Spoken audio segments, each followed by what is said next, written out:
할렐루야. 오늘은 구원을 받았다면이라는 제목으로 빌립보서 4장 10절에서 14절 말씀을 가지고 함께 은혜를 나누도록 하겠습니다. 나를 생각하는 마음이 여러분에게 지금 다시 일어난 것을 보고 나는 주님 안에서 크게 기뻐하였습니다. 사실 여러분은 나를 항상 생각하고 있었지만 그것을 나타낼 기회가 없었던 것입니다. 내가 궁핍해서 이렇게 말하는 것이 아닙니다. 나는 어떤 처지에서도 스스로 만족하는 법을 배웠습니다. 나는 비천하게 살 줄도 알고 풍족하게 살 줄도 압니다. 배부르거나 굶주리거나 풍족하거나 궁핍하거나 어떤 경우에도 적응할 수 있는 비결을 배웠습니다. 나에게 능력 주시는 분 안에서 나는 모든 것을 할 수 있습니다. 그러나 여러분이 나의 고난에 동참한 것은 잘한 일입니다. 아멘. 네, 오늘은 구원에 대해서 이야기를 하려고 합니다. 신천지라는 이단 집단이 있는데 그들이 우리 크리스찬들을 향해서 질문하는 게 있습니다. 그래서 구원이라는 것에 대해 질문을 하면서 우리를 흔들려고 하고 우리를 그들의 관심을 끌기 위한 어떤 질문이 될 수 있습니다. 뭔가 눈에 보이고 확실한 증거가 있어야 구원받은 것이다 라는 어떤 잘못된 논리로 우리를 유혹하려고 합니다. 그리고 그들은 신천지 교단은 14만 4천 명이라는 데이터를 제시하면서 구원의 조건이라고 이야기합니다. 또 반면 말씀을 잘 알지 못하고 신앙생활이 어떤 것인지 잘 모르는 사람은 구원 여부를 누가 확정해 주지 않았기 때문에 스스로 확신하지 못하고 있는 경우도 있습니다. 구원을 받았는지 구원을 받지 못했는지 그것에 대해서 한번 생각해 보지 못하는 경우도 있고 혹은 또 고민해 본다 할지라도 그것이 구원받았다라고 무슨 증서를 써주는 것도 아니고 또 누가 당신은 구원받았습니다라고 말을 해준다 그래서 그것이 확실하게 와닿는 것은 아니라는 것입니다. 그러면 먼저 지금 이야기한 것 14만 4천 명이라는 것에 대한 근거를 찾아보자면 그들이 주장하는 것은 요한계시록에 나와 있습니다. 이 숫자는 굉장히 상징적인 숫자입니다.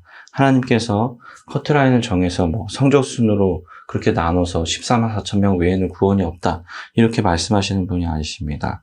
하나님은 겨우 14만 4천 명을 위해서 자신이 가장 사랑하고 자신의 하나밖에 없는 그 아들 예수 그리스도를 이 땅에 보내서 십자가 사건을 겪게 하신 그런 분이 아니라는 거죠.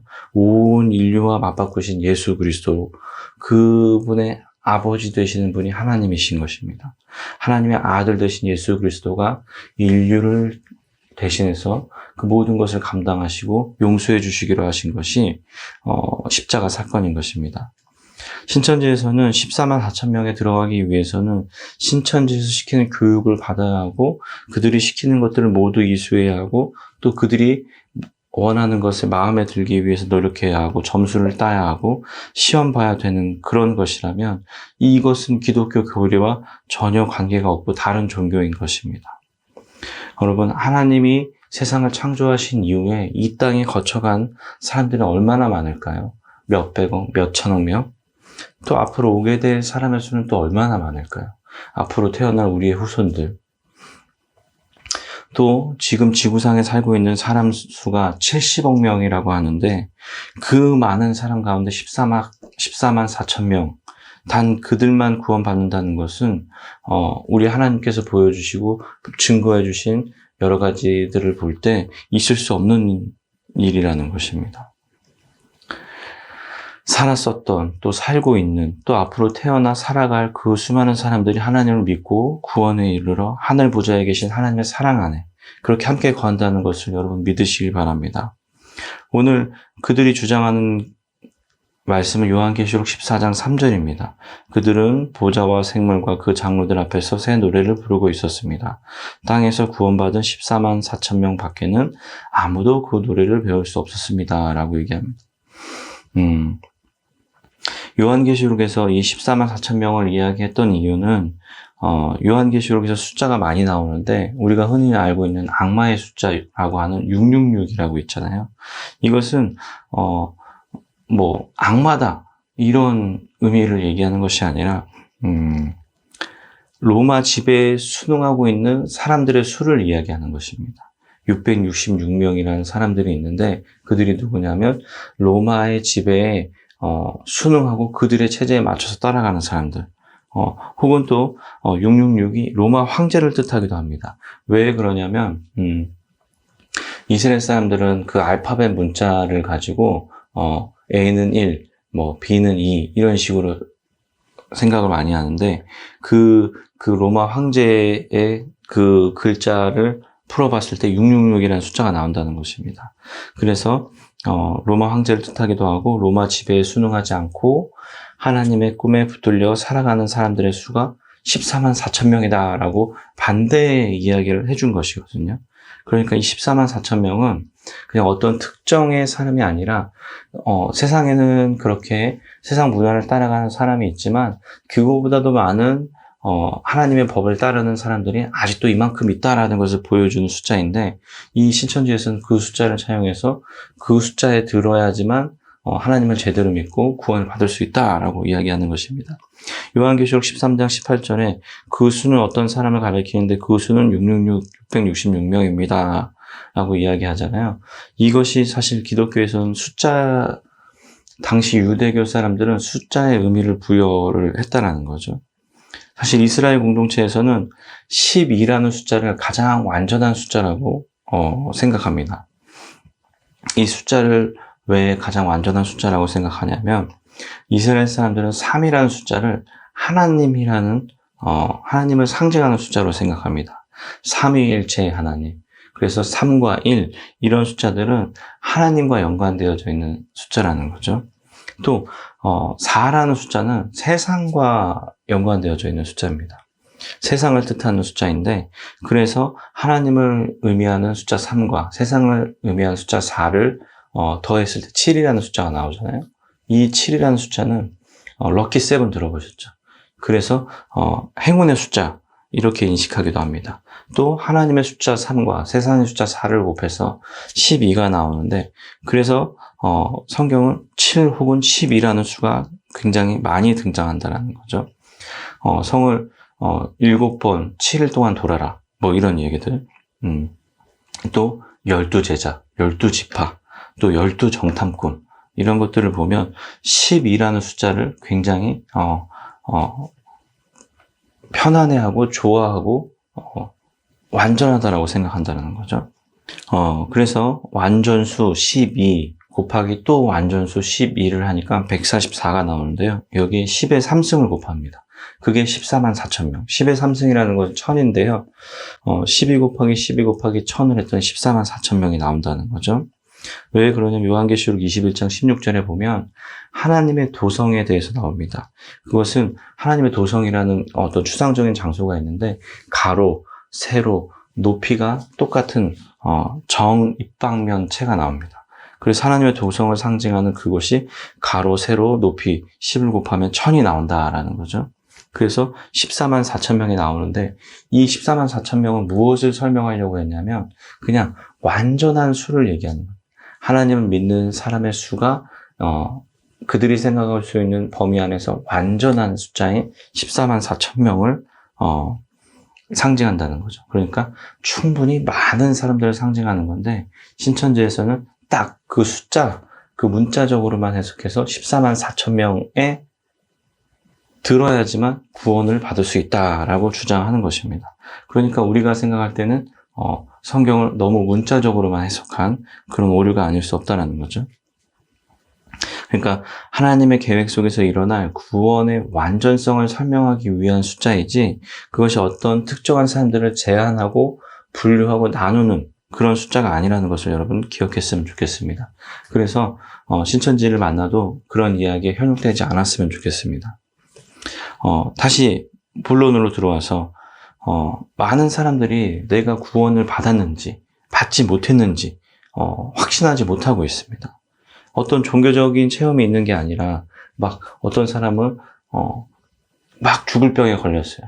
그런데 그것이 치유됐어. 기도했더니 하나님을 만났더니 치유가 됐어요.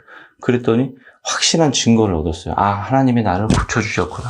그래서 하나님을 이제 평생을 잘 믿기로 결정하기로 할 수도 있죠. 그런 어떤 사람은 그런 체험이 없기 때문에 예수를 믿기로 작정했지만 그 누구도 지금 이 순간이 당신이 구원받은 순간이다라고 확신해주고 확정해주지 않았기 때문에 내가 구원을 받았는지 그렇지 않은지를 확신하지 못하는 사람도 있다는 거죠. 그래서 신천지에서 공격하는 것이 당신은 몇 월, 며칠, 몇 시에 구원을 받았습니까? 라고 이야기합니다. 거기에 대해서 정확하게 대답하지 못하면 내가 왠지 구원받지 못한 사람, 구원에 대해서 제대로 이해하지 못한 사람인 것처럼 생각이 들어서 그들이 말하는 대로 끌려갈 수밖에 없다는 거죠. 여러분, 우리가 그런 질문을 받게 되면 우리는 되돌려줘야 할 질문이 있습니다. 어떤 구원이요? 이렇게 되물어야 하는 것입니다. 그들이 말하는 구원은 그냥 문자적으로 하나님을 믿었다라고 이야기하는 그런 구원입니까? 성경을 찾아보면 구원이라고 하는 말을 다양한 의미로 사용합니다. 예를 들어서 성경에서는 병이 들었어요. 나면서부터 어떤 불치병에 걸렸는데 예수 그리스도를 만나서 그 병에서부터 치유함을 얻었어요.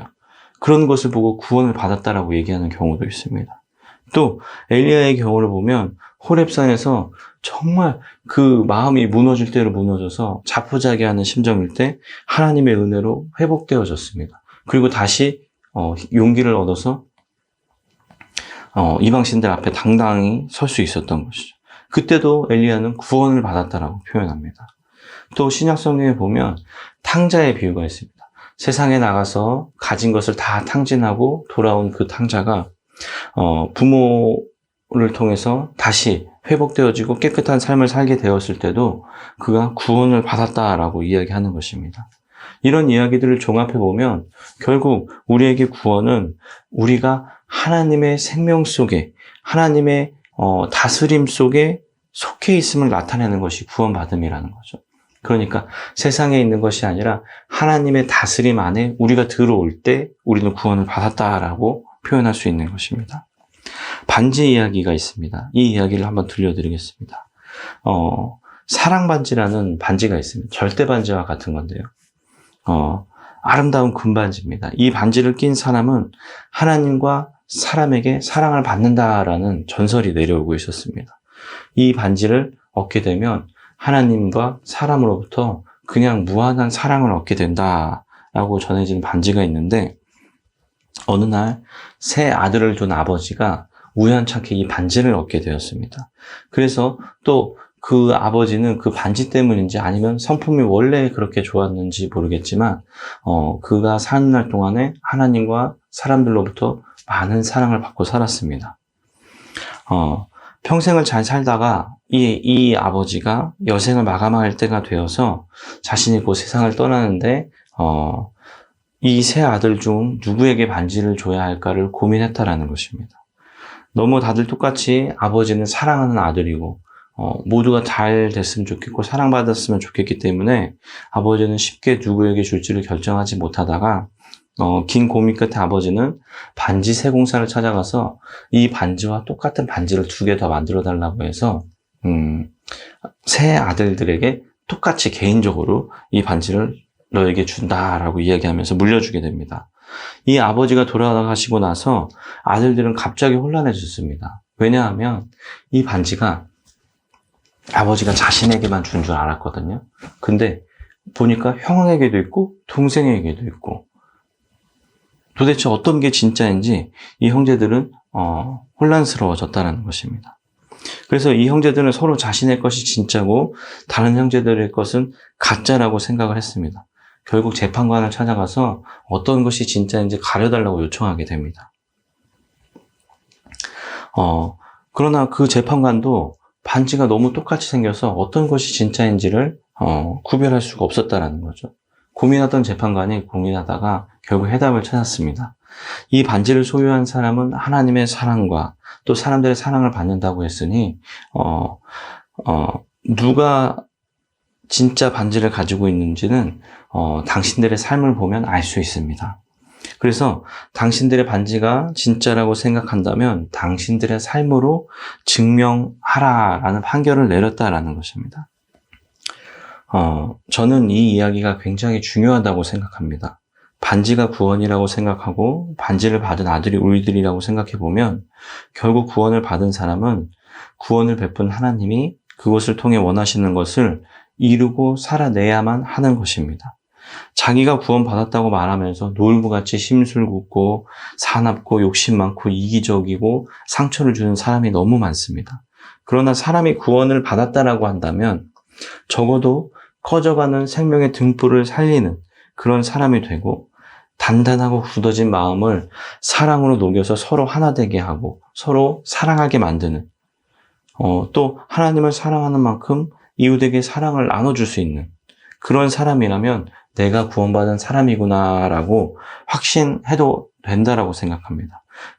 그러나 만약에 확신이 없다 할지라도 내가 그렇게 살려고 하나님의 뜻대로 예수 그리스도의 마음처럼 그렇게 살려고 하면 그것이 바로 구원받은 삶이라는 것입니다.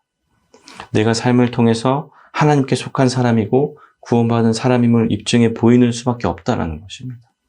예수 그리스도의 마음이 내 안에 들어와 예수 그리스도를 닮아 예수님처럼 산다고 한다면 몇 월, 며칠, 몇 시에 구원받았는지 모른다 할지라도 우리는 구원받은 사람이라는 것입니다.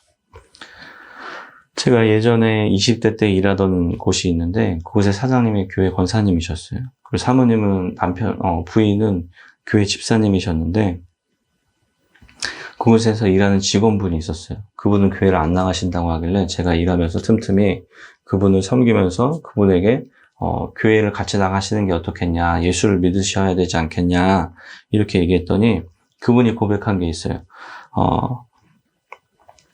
저는 저런 악한 사장님과 저런 악한 사모님이 나가고 있는 그런 교회 같은 교회는 가고 싶지 않습니다 라고 말하는 것이었습니다. 그때 저는 그 충격을 잊을 수가 없습니다. 권사님, 집사님 정도 되면 당연히 구원받은 사람이라고 자신이 믿고 있을 것 같습니다. 구원받은 자의 모습은 이런 게 아니었어요. 세상에서 구원받은 자의 모습은 진짜 그리스도인으로서 좋은 영향력을 끼치고 그들에게 뭔가 좋은 것을 줘야 하거나 오히려 안 좋은 영향력을 끼쳤다는 거죠. 구원은 누구나 받을 수 있고 누구에게도 제한이 없지만 구원받은 후의 삶에는 책임이 따릅니다. 그리고 해야 할 의무가 있다는 것입니다. 삶으로 구원을 증명해내야만 하는 것입니다. 구원받은 자의 삶은 그래서 무겁고 그래서 어려운 길이라는 거죠. 오늘 본문은 사도 바울의 이야기를 통해서 우린 여러 가지 생각해 볼 수 있습니다. 빌립보 교회에서 바울에게 후원금을 선물로 보냈습니다. 빌립보 교인들의 마음이 바울의 어려운 처지를 생각한 만큼 그들의 믿음이 자라난 것을 알게 된 바울은 기뻐하면서 빌립보 교인에게 편지를 보냈습니다. 선물을 보내줘서 고맙다. 근데 내가 이 고마워하는 것은 내가 가난해서 돈이 없는데 너희들이 돈을 보내줘서 내가 고맙다고 하는 것이 아니라 난 이제 어떠한 형편에서도 스스로 만족하는 법을 배웠다라고 말합니다. 그러면서 내가 정말 가난해질 줄도 알고 그리고 또 돈이 많아서 풍부해질 줄도 알고 배부르고 또는 굶주리거나 어떤 경우에도 적응할 수 있는 비결을 내가 배웠다. 그런데 이것이 바울 자신의 강하고 독립적이고 어떤 그런 능력 때문이 아니라 예수 그리스도께서 이 사도 바울을 붙잡아 주시고 강하게 해 주시기 때문이라고 고백하고 있는 것입니다. 구원받은 사람의 특징은 어떠한 상황에서도 이 구원의 감격과 기쁨을 상실하지 않는다는 것입니다. 어떤 크리스찬은 인생의 실패를 처절하게 맛보고 난 후에 그 상황에 주저앉아서 구원의 기쁨을 누리지 못합니다. 웃을 일이 없고 행복할 일이 없습니다. 그리고 괴로워합니다. 그리고 극단적인 선택을 하는 사람도 있습니다. 현재 내 상태가 바닥을 쳤고 현재의 상황을 벗어나는 것에만 집중하기 때문에 이 구원의 감격과 이 구원의 기쁨을 기억하지 못하는 것입니다. 바울은 자신의 처지와 상황을 뛰어넘어서 항상 만족하고 기뻐할 수 있는 법을 배웠다고 고백합니다. 하나님이 주시는 은혜로 말미암아서 그렇게 되었다라고 고백하고 있는 것입니다. 롤러코스터와 같은 인생의 여러 가지 상황에서 구원받은 사람의 삶의 태도를 변경하거나 수정하지 않고 오직 예수 그리스도의 마음으로 하나님과 사람을 온전히 섬기고 그들로부터 하나님과 사람으로부터 인정을 받는 삶을 사는 사람이 구원받은 자의 삶의 특징이라는 것입니다. 말이나 아니면 어쩌면 겉모습으로만 구원을 받았다 하지 말고 결국 우리에게 구원이 이루어졌음을 나타내는 길은 삶으로 보여주는 수밖에 없습니다. 제가 늘 이야기하잖아요. 진정성은 지속성에서 나온다라는 거죠. 우리가 구원받은 사람의 모습을 나타내기 위해서는 결국 우리의 태도가 이어져야 한다는 거죠. 믿음을 생활을 잘 하고 있다가 어느 순간 실족한다? 그러면 그것은 구원의 기쁨과 감격을 제대로 누리지 못하고 있다는 것입니다. 어떤 사람이 당신에게 와서 구원을 받았습니까? 라고 묻는다면, 우리에게 구원을 받았습니까? 라고 물어본다면 우리는 대답하기에 앞서서 한 가지 고민해 봐야 합니다. 점검해 봐야 합니다. 우리의 삶을 돌아봐야 합니다. 누가 뭐래도 우리가 예수님처럼, 예수님이 하신 것처럼 살고 있다면, 아니 적어도 그렇게 살기로 작정하고 노력하고 있다면 우리는 구원받은 사람인 것입니다. 누구도 우리가 구원받았음을 확정해 줄 수 없고 확정해 줄 수 없지만 예수 그리스도를 믿음으로 구원을 받고 삶이 이전의 삶과 달라지고 구원받은 자의 합당한 모습으로 살아갈 때 우리는 우리 구원을 스스로 확정해 줄 수 있다는 것입니다. 여러분, 구원받으면요, 감사가 나올 수밖에 없습니다. 그렇기 때문에 이 감사는요, 우리가 갖고 있는 것에 대한 표현이거든요. 근데 우리가 갖고 있는 게 아무것도 없어도 우리가 갖고 있는 단 한 가지, 하늘 소망을 갖고 있잖아요. 하나님과 영원의 삶을 같이 살 수 있다는 거. 그것만으로도 우리는 감사할 수 있고 기뻐할 수 있습니다. 구원은 어떤 문자적으로 어떤 증서를 준다고 해서 세례를 받거나 세례 증서를 받은 날짜를 통해서 우리에게 구원이 확정되어지는 것이 아닙니다. 우리가 예수 그리스도의 모습으로 예수 그리스도를 닮은 예수 그리스도의 가치관을 가지고 그렇게 살아갈 때 우리는 구원받은 자의 모습을 확정할 수 있다는 것입니다. 교회 안에 크리스찬은 많지만 구원받은 사람이 적을 수 있어요. 또 반대로 교회는 작지만 그 안에 모두가 구원받은 사람일 수 있어요. 구원은 그런 거예요. 예수 그리스도를 믿으면 구원에 이르지만 구원에 이르렀음을 확정할 수 있는 방법은 우리가 삶으로 어떤 자세를 가지고 어떤 태도를 가지고 우리가 삶을 살아나가느냐에 달려있다는 것을 기억하시길 바랍니다. 결국 지난주와 같은 맥락에서 이야기합니다. 믿음이 있다라고 한다면 결국 그 믿음은 예수 그리스도의 마음을 가지고 온전히 예수 그리스도처럼 하려고 하는가. 또 오늘 이야기는 우리가 구원받았다고 한다면 예수님이 바라보시는 그곳을 향해서 예수님이 원하시는 그런 삶을 우리가 살아나갈 때 우리는 믿음이 있고 구원받았다라고 확정할 수 있다는 것을 기억했으면 좋겠습니다. 여러분, 기도하겠습니다. 하나님, 구원의 기쁨을 잃지 않는 삶을 살기 원합니다. 하나님, 또 구원의 확신이 있는 삶을 살기 원합니다. 우리의 삶으로 그것을 증명해내며 하나님, 우리의 삶으로 하나님 구원받은 자의 합당한 모습대로 그렇게 살아가기를 다짐하기를 원하오니 하나님, 넘어지고 힘들고 포기하고 싶을 때마다 하나님 우리를 붙잡아 주시고 성령을 보내주셔서 우리를 가르치시고 인도하여 주시옵소서. 말로만 구원받았다 하는 사람들이 많은 세상에서 온전한 구원의 기쁨을 선포하는 참 크리스찬으로 살아가길 하나님 소망하오니 우리를 사용하시고 인도하여 주시옵소서.